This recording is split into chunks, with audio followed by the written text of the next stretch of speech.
रोज एक नई कहानी देखने के लिए चैनल को सब्सक्राइब करें और बेल आइकन दबाना ना भूलें।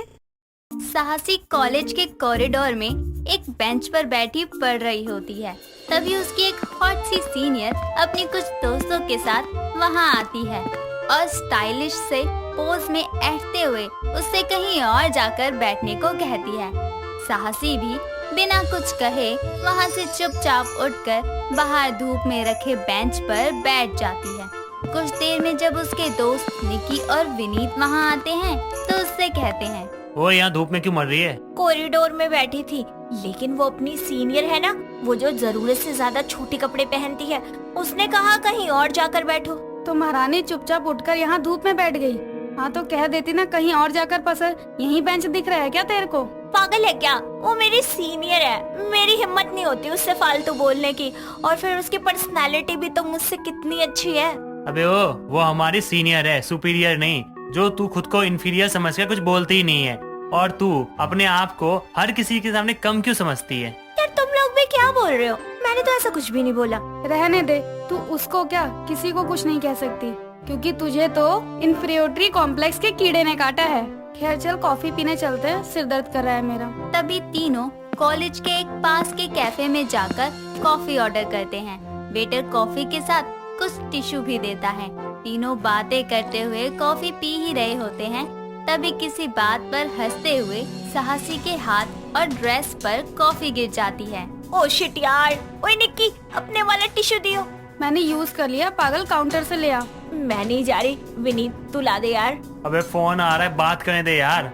हाँ हेलो। मैं भी ना अभी उससे दोबारा टिश्यू मांगूंगी तो क्या सोचेगा? अब यार वो क्या सोचेगा ये तू क्यों सोच रही है? मतलब टिश्यू लेने जाने में भी तुझे इतना डर लग रहा है, हद है यार। यार वो वेटर अभी तो कॉफी के साथ यहाँ पर इतने सारे टिश्यू रख कर गया था, अब दोबारा टिश्यू लेने जाऊंगी तो कहीं ये ना कह दे कि मैडम आप कॉफी गिरा गिरा कर पी रही हो, मतलब आपको इतने टिश्यू चाहिए, आप यहाँ कॉफी पीने आई है या फिर टिश्यू मांगने आई है? यार तू महान है, तू बैठ यहीं, अभी टिश्यू तेरे पास ही आएगा। Excuse me waiter, tissue please. उसके इतना कहते ही वेटर टिश्यू लाकर टेबल पर रख देता है और निक्की साहसी को घूरने लगती है। कुछ देर बाद तीनों अपने घर चले जाते हैं। साहसी अपने नाम से बिल्कुल उल्टा मिजाज रखने वाली लड़की थी।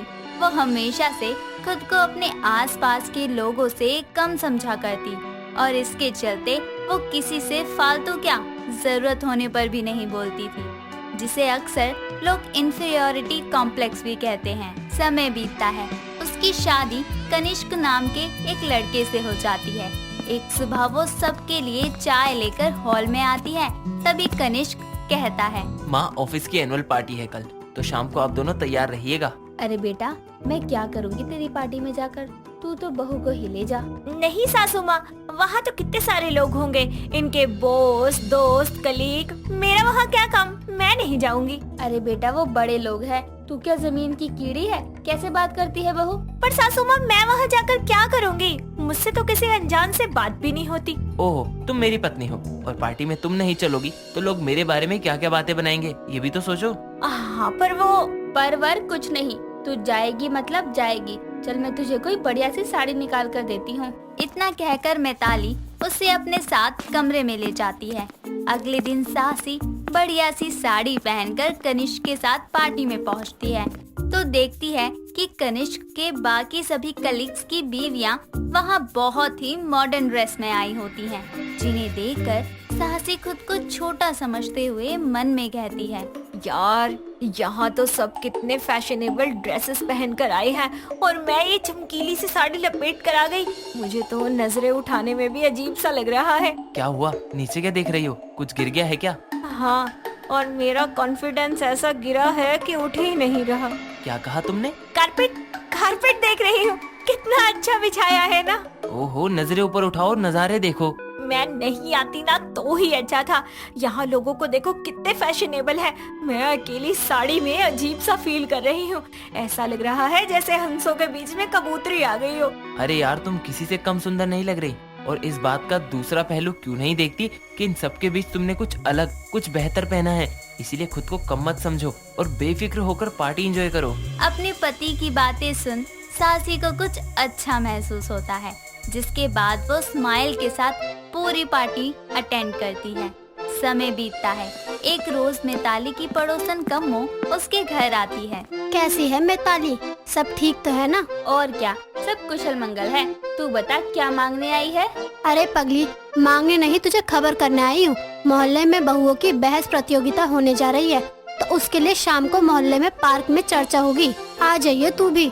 मुझे तो समझ ना आता ऐसी ऊट पटांग प्रतियोगिता करने का क्या मतलब। मुझे तो ना भाता ये सब। और कोई खाना बनाने या खाना खाने की प्रतियोगिता हो तो समझ भी आए।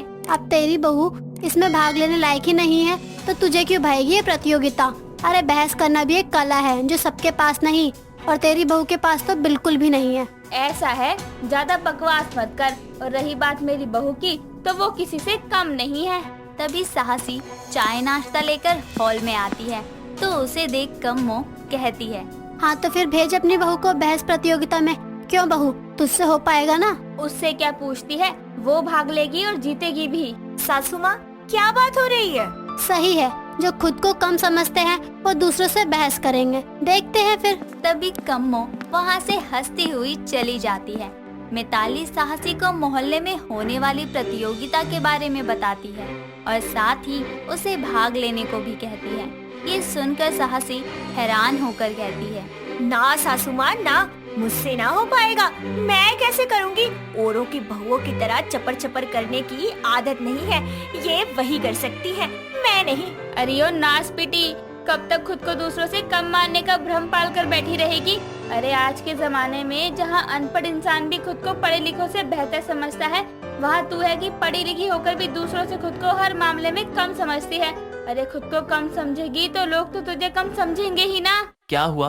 अभी आते हुए मैंने मोहल्ले में वो बहस प्रतियोगिता का पोस्टर देखा। और सासू माँ चाहती है कि मैं उसमें भाग लूं, पर मैं कैसे? हाय राम, कैसी बहू है, खुद को कम समझने वाली बेवकूफ बहू मिली है मुझे। अरे साहसी, अपने नाम जितना ना सही पर रत्ती भर साहस तो ला। माँ सही तो कह रही हैं साहसी, तुम किसी से कम नहीं। माना ये बेकार प्रतियोगिता है, लेकिन इसी बहाने तुम ये फालतू में डरना तो छोड़ोगी। अपने पति और सास की बात मानकर साहसी हाँ कर देती है। कुछ दिनों बाद प्रतियोगिता में सारे मोहल्ले की बहुओं की जोड़ी बनती है और उन्हें एक दूसरे के विरुद्ध किसी एक घरेलू मुद्दे पर बहस करनी होती है। साहसी की जोड़ी कम्मो की बहू निमकी के साथ बनती है। सबके बाद जब उनकी बारी आती है तो साहसी नजरें झुकाए मंच पर पहुंचती है। दोनों को महंगाई में घर चलाने के मुद्दे पर बहस करनी होती है। तभी निमकी कहती है, महंगाई में घर चलाना इतना मुश्किल भी नहीं, बस जरूरत है तो थोड़ी बचत की। साहसी नजरें झुकाए चुप खड़ी रहती है। तभी उसकी नजर सामने बैठी अपनी सास पर पड़ती है, जो बस लगातार उसे ही देखती है। तभी साहसी मन में कहती है, बोलना ही होगा साहसी। वैसे भी सासू माँ सही कहती है, मैं किसी से कम नहीं हो सकती हूँ। ये फालतू प्रतियोगिता तो मैं यूं ही जीत लूंगी। बचत, अरे बचत तो तब होगी ना जब खर्चे कम होंगे। महंगाई के चलते खर्चों की हद पार है। अभी ऐसी महंगाई में घर चलाना किसी कंपनी चलाने से कम नहीं है। हाय हाय, ये कैसे पटर पटर बोल रही है, अभी मैं क्या बोलूं? निमकी को कुछ समझ नहीं आता और वहीं साहसी लगातार बोलती रहती है। इस तरह वही प्रतियोगिता की विजेता बनती है, जिसके बाद से उसका आत्मविश्वास ऐसा उठता है कि फिर वो कभी खुद को किसी और से कम नहीं समझती।